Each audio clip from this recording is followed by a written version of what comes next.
He left me, not in some messy, screaming way. No. Damien Hardin, once my husband, the love of my life, the father of my kids, left me the way rich men do when they're done pretending cold, efficient quiet.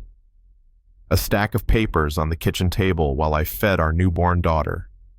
30 days to leave the mansion. Our mansion. My children's home. I used to think love could conquer anything. That if you worked hard enough, loved deep enough, you could rewrite your story, change the ending. Turns out, love isn't the problem. Legacy is. I met Damien at a gala I didn't belong at. I was a broke art student, 3 jobs deep, invited only because my professor thought someone important might like my paintings. He walked in wearing a tux like it was a birthright, shoulders broad smile locked behind eyes that looked so tired of fake. But when he saw me, not asterisk me, asterisk my work, he looked at a canvas I'd poured every scar into and whispered, "This isn't just a storm. This asterisk is asterisk the storm." And for the first time in years, I felt seen. He chased me chicken parmesan and table 12 at Romano's every night kind of chase. When he proposed on my fire escape, I believed him.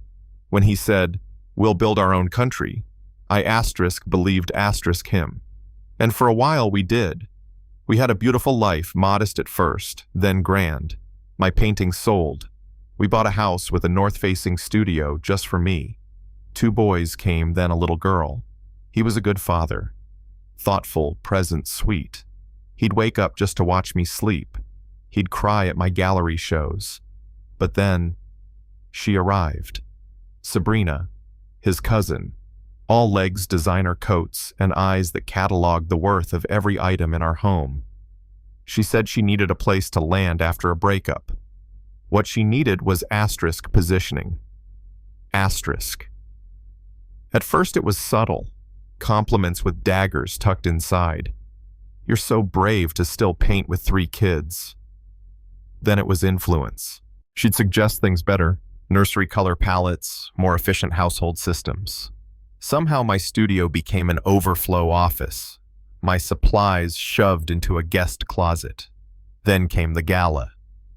I didn't want to go 8 months pregnant, exhausted, but Damien insisted. Sabrina took me shopping. Every dress she picked was stiff, aging appropriate. She called it dignified, said I'd look maternal. Meanwhile, she showed up in red, backless, jaw-dropping. Every eye in that ballroom found her first. I sat at the far end of the table, alone. She sat next to my husband. Then the baby came. My daughter, Kalia Rose. Damien missed the birth, said he had business. Sabrina sat where he should have been. She told me he's thinking about the future, what a real father does. When we got home, I found my studio gone. My art labeled a hobby. My role reduced to logistics. 2 weeks later, divorce papers came. Allegations of instability, of being unfit, of postpartum decline, joint accounts frozen. But here's the thing. My mother, God rest her soul, she saw it coming. She left me a letter in an old jewelry box I'd never opened. Inside were bank documents, heirloom jewelry, and her words asterisk. "You are stronger than you know. They will try to erase you. Don't let them." Asterisk. I sold the jewelry, hired a lawyer, fought tooth and nail in court, and I, asterisk, won. Asterisk, full custody. And that tiny house my aunt lent us, that became our fortress. I stitched clothes at the kitchen table while Kalia napped, sold at local markets, then boutiques. 10 years later, asterisk Chelsea Gray Designs asterisk became a household name.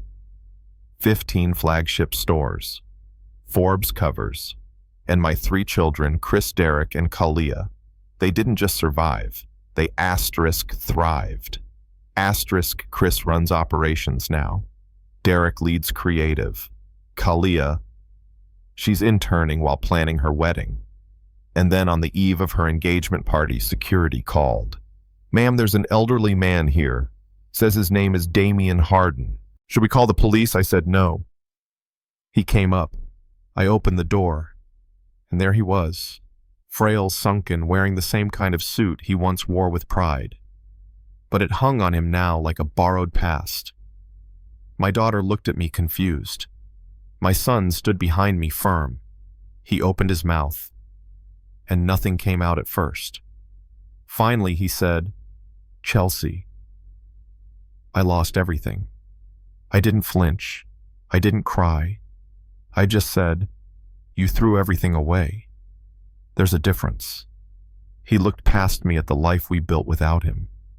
The empire, the children, the love. And he whispered I was wrong. I didn't say anything. Because honestly, he wasn't worth the breath. That night I watched my daughter try on her wedding dress surrounded by the brothers who helped raise her in a home built on the ruins of betrayal, and I realized, asterisk, asterisk, I never needed a fairy tale dot. Asterisk, asterisk, I needed truth. And when truth hurts, you stitch it into armor. You raise children who know what love really is. You build from the ashes, bigger, louder, unshakable. Now I ask you, when a man like that comes back after 20 years looking for forgiveness, does he deserve it? Tell me in the comments, does blood buy redemption? Can love ever truly be rebuilt after betrayal? Or are some endings just final? Let's talk.